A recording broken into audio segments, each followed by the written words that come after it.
What's up, YouTube? What's up, YouTube? It's your boy back with another one. People, in today's video, I'm going to do something drastic, or I'm going to do something that's going to be very unpopular because this topic I'm about to bring up is going to cause a whole lot of emotion. But, somebody's got to do it. I'm your guy, and I'm that guy, right? People, I honestly think, to be honest, I really feel like white people in South Africa owe black people an apology. And I'll explain to you why. Let me know what you think about this topic in the comment section below. Whether you agree with me or you disagree with me. All comments welcome. You know how it goes. Holla.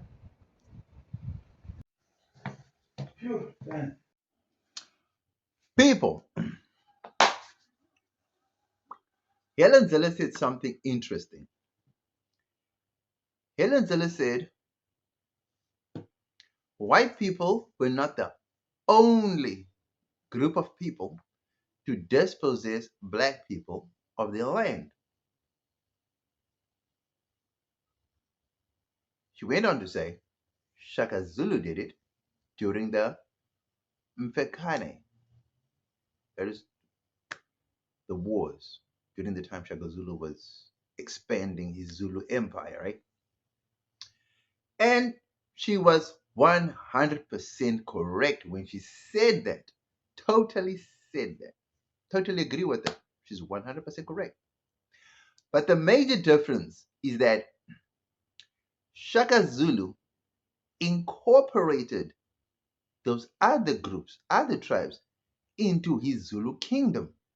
And that's how the Zulu tribe became the biggest and most powerful tribe in South Africa. On the other hand, when the white people dispossessed black people of their land, they did not try to incorporate them into their tribe. No, in fact, they expelled them to their homelands. Do you see the difference? So if you were going to be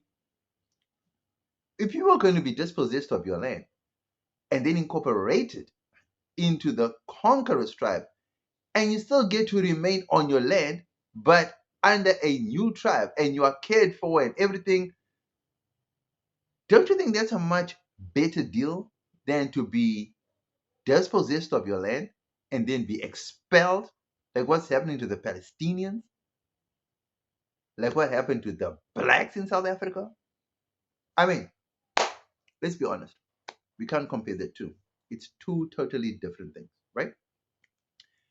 So, we don't want to dwell too much on the past because we already know what the past history was like, right? We already know it, so we're not going to hash that out. So let's run fast forward to the present, right? So, people, if you look at the title of the video, it says white people owe black people an apology, right? A public apology at that. Now, why am I saying this?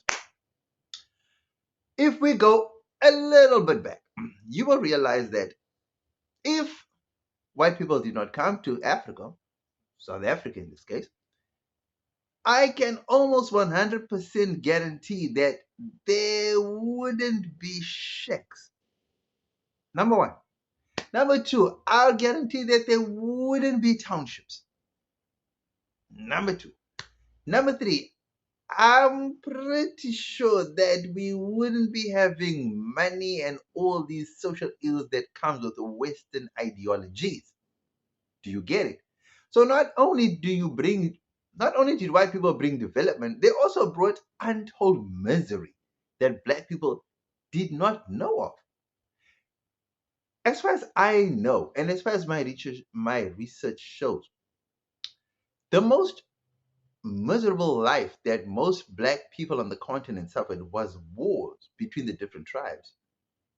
You know, there was at best the worst type of atrocities that they or suffering that they could have known. They never wanted for food. They never needed for money. They never needed for jobs. They didn't need any of the new stuff that the white people brought. So, am I wrong to say white people publicly owe black people a public apology for bringing untold misery to them and for changing their lifestyle,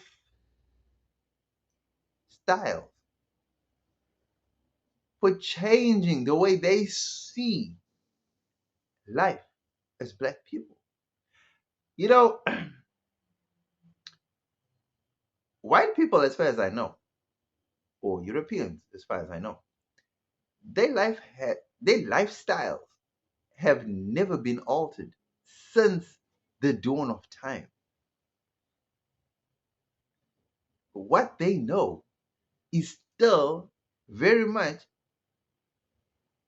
what they know today. What they knew then and what they know now is in line with their thought processes since birth.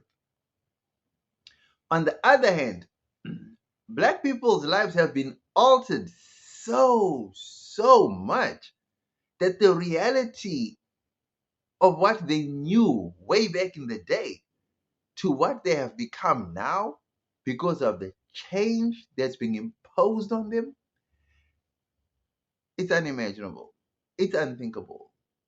The suffering that black people experience today, black ancestors cannot even fathom this kind, this level of suffering. The mere fact that you can be fenced out of what you knew as God's gift to you is in itself unfathomable. The mere fact that for thousands of years you've just walked out of your hut and hunted meat, and all of a sudden you are now not allowed to, or you get arrested for doing what you've been doing for thousands of years, guys, that is a lot. That is a lot. That is a lot. Imagine this. Imagine this. Imagine a world where there's no washing machines, no cars, no. Imagine a life of firewood chopping, just living like a real prime, a medieval lifestyle, primitive lifestyle. White people wouldn't survive. Most white people wouldn't survive to that. They'd imagine life with no apps, no electronics, no modernity. Just imagine black people impose that on white people. I mean, white people would suffer. White people would definitely suffer, right? So, in all honesty, I believe that due to the mere fact that black people's perception of reality has been altered so much by white people or by Europeans, let's put it that way, right? Same difference, right? I think just based on that alone, I think white people owe black people a public apology, all right, for imposing their lifestyle on black people. So I think for that reason, they owe black people a public apology. Now,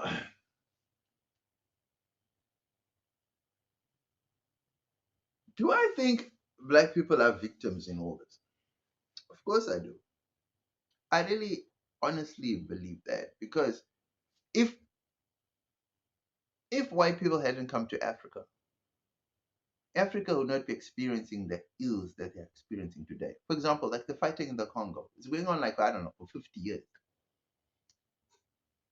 If white people hadn't come to Africa, the Congo would be at peace. At best, it would have been tribal, not the horrific guns and shellings and whatever we're seeing right now. It would not be on that level. All thanks to white people. So would I be wrong to say, white people, you owe black people a public apology? And you at least need to give back to the black people a sense of dignity, a sense of pride, a sense of belonging. It's like we now realize that political gains or political victory or political power is meaningless without economical power, right? Or economical gains, right?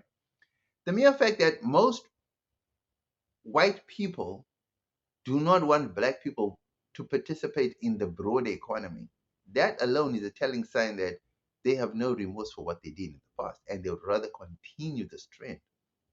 You understand what I'm saying? So, you don't want to give up the land, you don't want to give up the economy, and instead, you rather want to further impose old rules and old ways of living.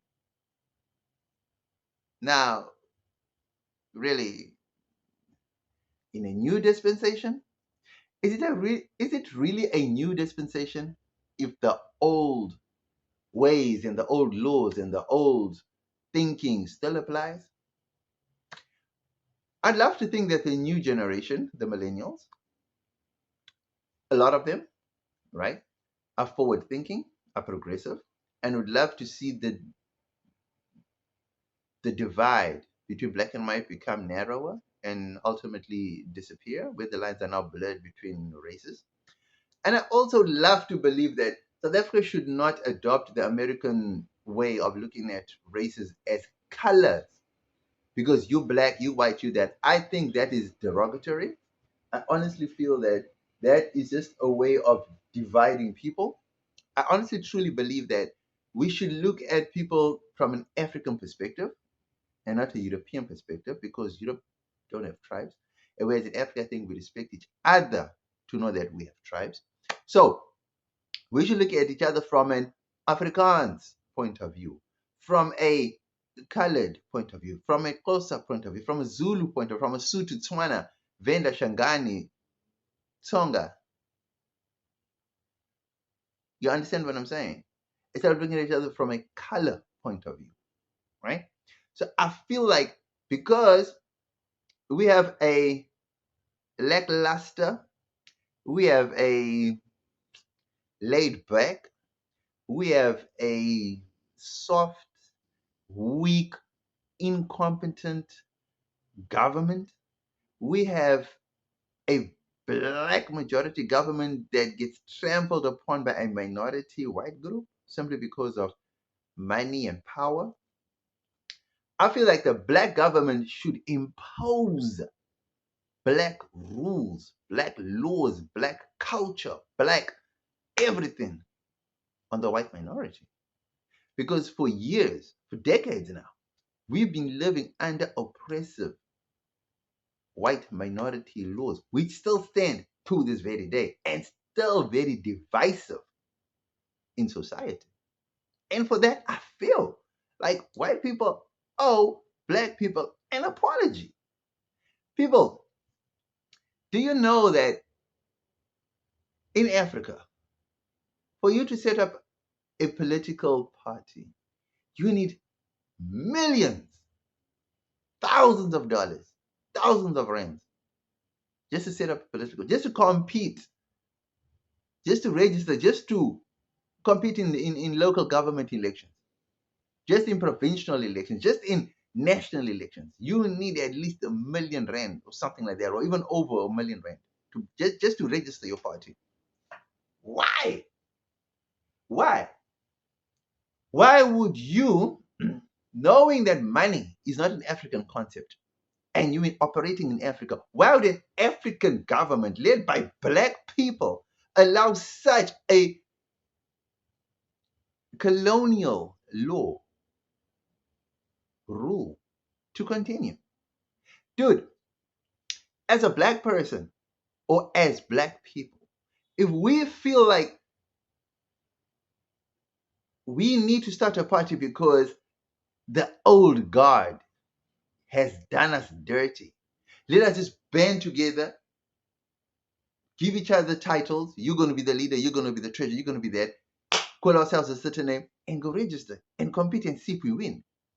That is how it should, that is how it should be in Africa. Because in Africa, the concept of money is a foreign concept. That is why most black people, most African people are broke by the time they get to retirement or into retirement, because money to most African people is a foreign concept. Now, most people laugh at this and think that I'm joking and playing games and just trying to be funny and stupid, but that's the reality.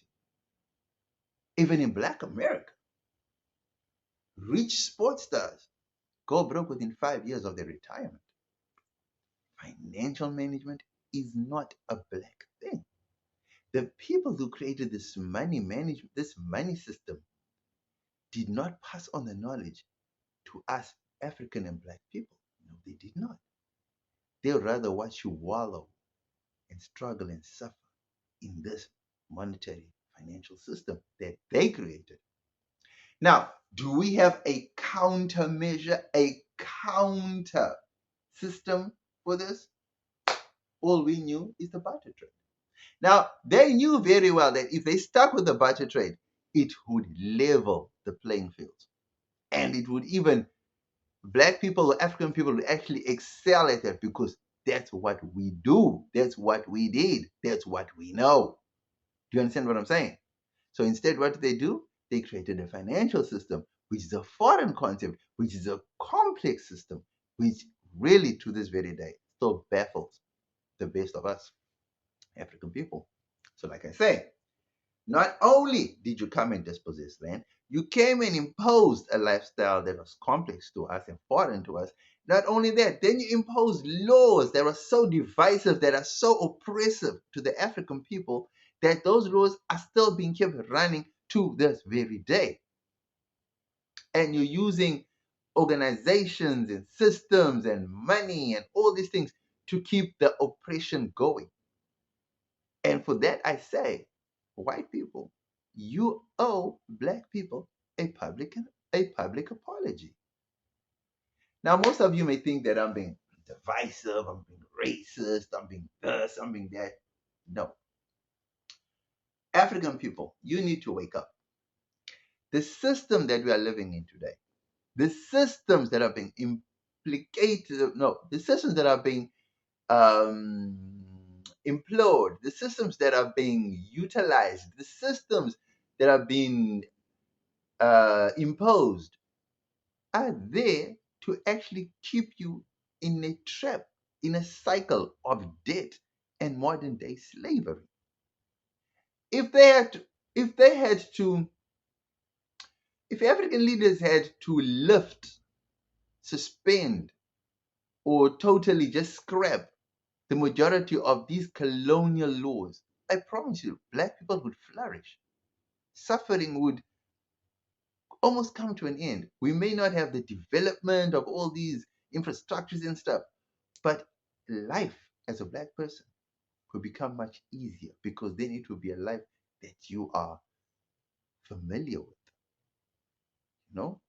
I mean, for us, it would be nothing for us to walk miles and miles and miles to go and hunt for food. That would be nothing. But to a white person, that's unbearable. They would rather get into a car, drive for a company, work for a week, work for a month, and some salary.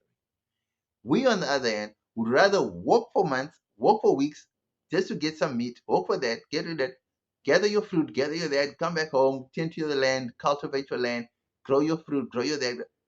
Basic, mundane stuff. Easy, but not, not, not as easy as it may seem on the surface, because you just work for a few hours or a day, you hunt, you come back.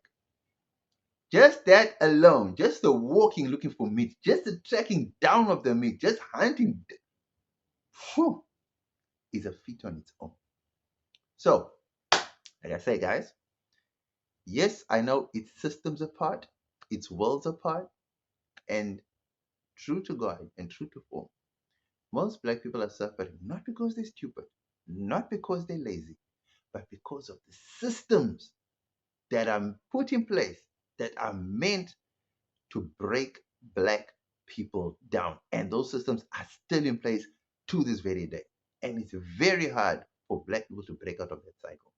All because white people want those laws, because they benefit from a system that they are familiar with, while black people unfairly being put in a position that they are not familiar with. So let me know what you think about this topic. Do you agree with me or you disagree with me? Holla. People, a public apology. Well, let's talk about the pros. The pros of a public apology. The pros of a public apology is simply this, right? Number one, it shows that you are willing to work with the masses, right? It shows that you are remorseful of the past. It shows that you are willing to build a One South Africa. It shows that you feel bad for your part of what the role you played in the atrocities caused by, let's just say, forefathers, or even you at that point, if you were alive during that time, and you know what I'm saying? Number two, if you give a public apology, it shows that you are wanting to be one with the people that you have oppressed, the people that you have dispossessed, right? It shows that you are willing to work with these people. It shows that you see yourself in these people too. If you give a public apology, it feels like you are willing to uplift those people that you have oppressed and suppressed for so long, for so many years.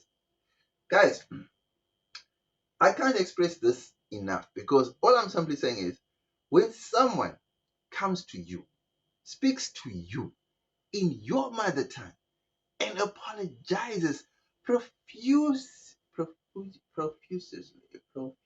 what's that word? Profusely. And that person makes the effort to speak to you in the language of your choice and shows remorse beyond doubt.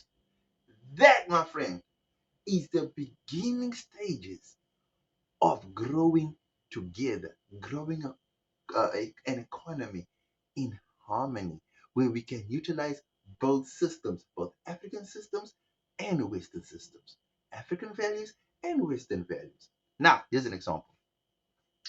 When Mandela came out of prison, everybody thought, right, it's game one, it's wartime, we're going for the jugular, going to get rid of all these white people. But no, Mandela did not think that. Mandela did not think that way.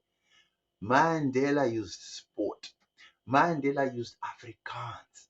Mandela used Xhosa. Mandela used Zulu. Mandela used all the languages that he could master, that he could conjure up, even if it were just words or two, just a sentence or two. But Mandela reached out to all people and showed that unity was possible. Mandela came out and he pleaded with all race groups to put down their weapons, put aside their differences, and work together. Now, white people, because you have the upper hand, because you have the media, because you have a lot of things that the masses don't have, you have the advantage of spreading good, of apologizing, of trying to unite the country, of using your instruments for good purposes and bringing the country together. So, in a positive effort, all I'm saying is if all we could do was try to unite the country by starting off with an apology as the starting point, as a vantage point, and then move forward by saying we will help black communities rise out of poverty. We will do this. We will do that. I promise you, we will grow closer, come closer together as a united country. But if we continue on this trajectory of depriving people, refusing to give up part of the land, refusing with the economy, refusing and all that, and just trying to be the dominant and people. We are not going to go anywhere as a country. And mark my words, the longer we take to solve the land issue, the more violent and the more serious the consequences are going to be for both sides. I mean, just look at Zimbabwe. Look at what happened in Zimbabwe at the end. At the end, look what they did with the land. That was because they ignored the land issue from the beginning and waited for the last minute when they were basically losing power, right? And we don't want that to happen to South Africa. That is why I say, white people, you have the means, you have the budget, you have the tools, you have the instruments, you have the infrastructure, you have the works. It's not a bad thing to humble yourselves, to make yourself the bigger person, or to make yourself the smaller person, and apologize for what your forefathers did to the African people. Is that a bad thing? Be honest. Let me know what you think about this in the comment section below. Holla! Next we get into the cons of apologizing. People. The cons of white people apologizing to black people. Number one, it would almost feel like an admission of guilt because most white people don't see that they did anything wrong. So if they came out and apologized to black people, it would feel like they did something wrong. And it feels like they are admitting to what they did was wrong, and which they don't see a problem with it because they don't see what they did was wrong because they truly believe that this is their land too. But here's the reality. You cannot be born into a country and feel like just because you are born here, you lived here for so many 30 years, that this is your land too. My friend, you were born, your parents are born in, I don't know, Germany. You born in South Africa. You are not a South African. You are where your father is from. You are a German who happens to be born in South Africa. Just because your South African parents go and they work in China and you're born in China doesn't make you Chinese. You are born in China. Doesn't make you Chinese. You can live 30, 50, 20, 120. You are not a Chinese. Right? That's a simple fact. So let's admit to that. Let's agree to that. So don't tell us that you've been here for generations. It still doesn't make you an African at all. You are not African. You will never be an African. You can live here for 100 years. You will never be. You can take as much of the land as you want to. There's Israel. I always give the example of Israel. Those people are not Arabs, not Arabs at all. But for some God-forsaken reason, those Europeans and Americans see that land in Arab land. No, in Arabia, in the Middle East, as their land. People, even if you are a Zionist, even if you're a Jewish person, even if you believe that Jewish people belong in people, let's be real and let's be honest, right? The Bible had no white people in it. The Bible happened in the Middle East. All those events were in the Middle East. All those events happened with black people and Arab people, for those that know, right? How can a white American, a white British, a white Australian, a white Russian, a white Polish person, a white Scandinavian have Arab ancestors? How? Understand what I'm saying? How? And still, those white people tell you that is their land. Now, I don't know if it's just racial arrogance. I don't know if it's the power of money. I don't know if it's just because of colonialism that brainwashes these people that they get drunk on their own power. They just think that land is theirs. Same like the white people in South Africa. They just strongly believe that this land is their land just because they were born in that is their land. People, no. No black person can go and claim Orania. That just won't happen. Those right Iranian people will not allow that because that is their land. They bought it from the municipality of the Northwest, not low Northwest, from the Northern Cape. The Northern Cape. How do you buy African land from African people and now claim that it is your land? I'm just saying. So white, if white, if white Dutch people came to Africa, took land and claimed that it's their land, so shall black people go to places like Orania, claim that that land is not white land, it's black land because it's in South Africa and they have the right to that land, even though they don't want us on that land. We can go there and take that land because it's in Africa, it's black land. Does that make sense? No? Yeah, no.